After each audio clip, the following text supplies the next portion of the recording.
Let's get the day started, y'all.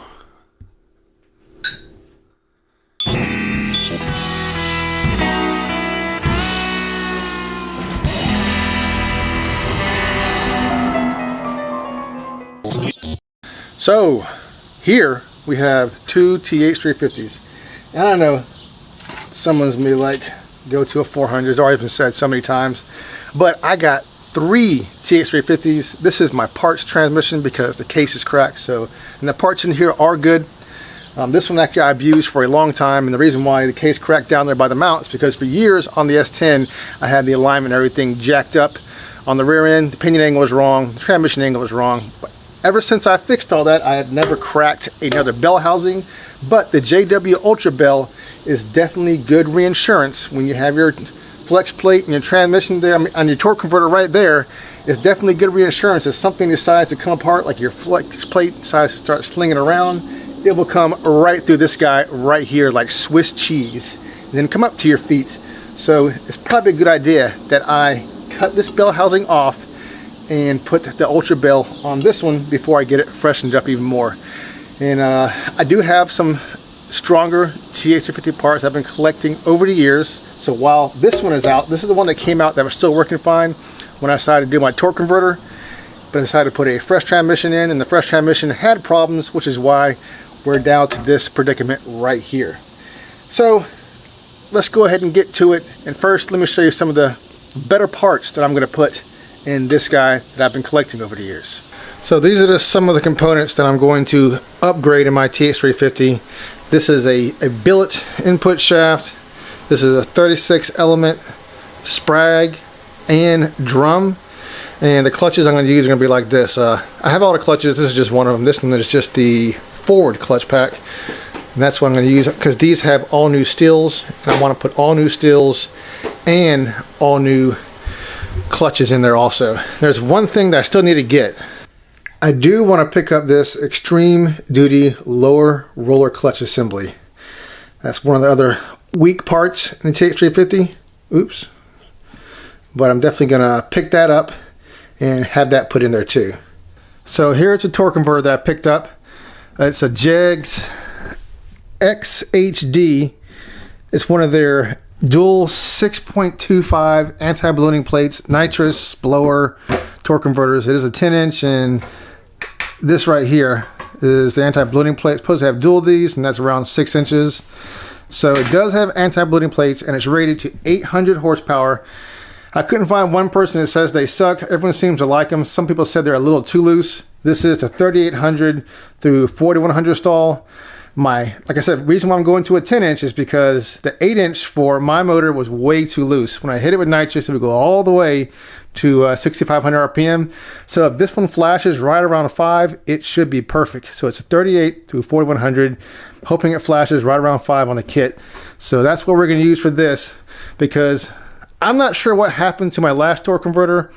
That 10-inch that I had always seemed to work good, but whatever transmission I had it in, it just got hot. So I'm not going to take a chance with that torque converter, and I don't want to send it out. Because when you send out torque converters, it has to get there, it's around 3 days, and then when they process this, it's over a week, and it could be up to like a month or so until you get your torque converter back. So I am not going to have my truck down that long. I want to make some more videos for you guys, so I'm going to take a chance with this JEGS XHD torque converter, because my motor probably makes around 480 horsepower motor. That is not to the wheels, that is to the flywheel. So it's right around 500 motor, and then 150 shot, that's 650 horsepower. This converter is rated to 800 horsepower. The transmission should be rated to around 800 horsepower after all this, so I am definitely within the limits of what I'm going to throw at this transmission and torque converter, so it should be good. The good thing, since I'm a complete moron and I screw things up all the time, it's not rocket science to cut this bell housing off. You just have to make sure you don't cut too deep, and I have a fail-proof method where I drill up right here to go through around, just so I know where those holes are on this side, that I'm not going to be cutting too deep. That's what I'm going to do.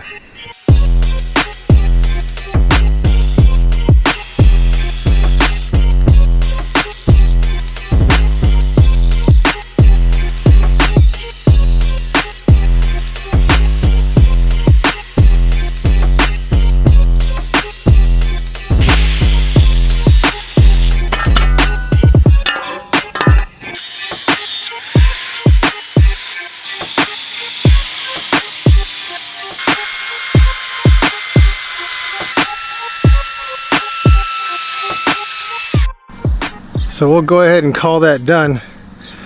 The sander really does help smooth all that stuff off from the grinder. Got down here about as straight as I could be right before the pan, because you have to get past all this stuff right here.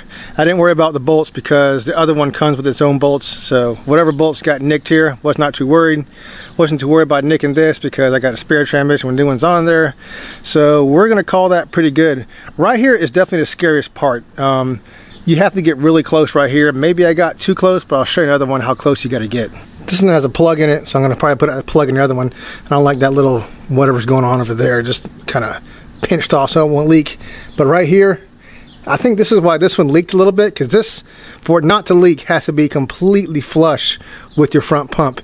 And this is definitely bottoming them out right there. So on the other one, I made sure I got a little bit closer on that side. So let's go ahead and test fit it, and we'll see how it works.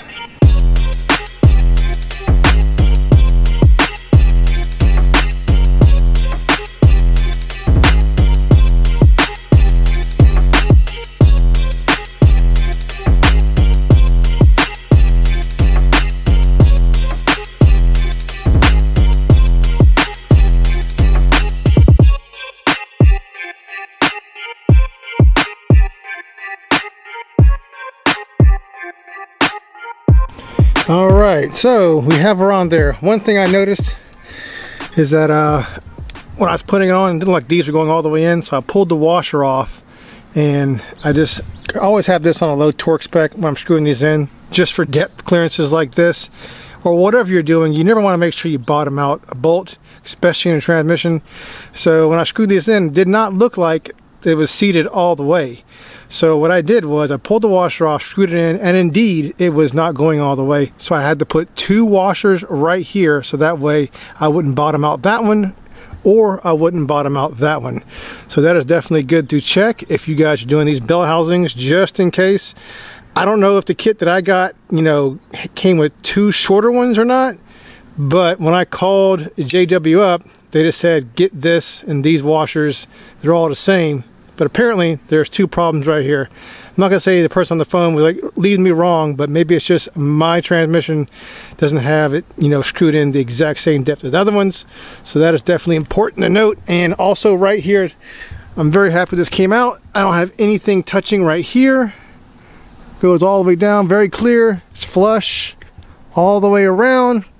And right here, we are flush all the way around. So I do not foresee a problem with this sealing up. All right, so what we have here is a screwdriver. I got two marks here. Let's see what these marks are real quick. That is the complete depth on the shaft for your oil pump and torque converter, and that is the exact height on this guy right here. And those are two very important measurements. So let's see what happens over here on your transmission. So if you go in here, if you look down there, there's a little notch, and that's what turns your pump. And there's also a wall right there. So you obviously don't want your torque converter to go all the way in and bottom out on that wall. So that's why when you're installing a torque converter to your flex plate, you have to give it adequate clearance so that this guy right here is not bottoming out on that wall of your pump when it's inside your transmission, because that is obviously not good. It'll send metal all through your shit. So that is why a lot of these torque converters have anti-ballooning plates right here, because this thing fills up with a pressure, and it is metal, but it is a lot of force. So what happens is when that pressure builds up, if you don't have anti-ballooning plates, it will actually balloon up like a balloon, and this clearance will change. So it is probably going to change some, even with anti-ballooning plates. So you still have to give it adequate clearance.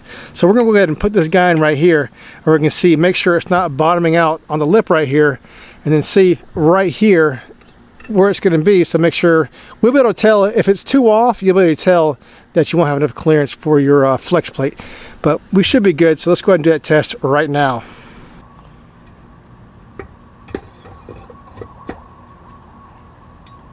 And I know this is probably common knowledge for most of you guys, but your torque converter, sometimes it's a kind of a pain in the butt. Look how close this is to the lip right here. It'll never, if you install it like this, it'll never get around your flex plate. So it's got to click in a couple of times, and it's kind of a pain in the butt sometimes. There's one. That's still not enough. It's got to go in again. So let's do it again. There we go. Now she is all the way seated, and your flex plate is going to be right around here. So, and it does appear like it's going to have adequate clearance to me. Yeah, it's right here, and your flex plate is going to be here. It does have to come out and get a little bit, just like this, like a very smidget. But unfortunately, we can't do that test until it's actually mated up to the motor. So we will cross that bridge when it goes there, but it looks like it is going to make it. And it shouldn't be just perfectly fine for this setup. Well, I'm going to call this done for the day. It is hot. It's time to drink some more to a point where I can't work on none of this. But got some more progress done on the S10. Well, I guess more or less the transmission, not really the S10. But I still have the anti-roll to mess with. I ain't messing with it this week. I'll mess with it next week. So I'll be in my next video. And you guys don't forget to subscribe, hit that like button and that bell for notifications. Keep on wrenching, and peace.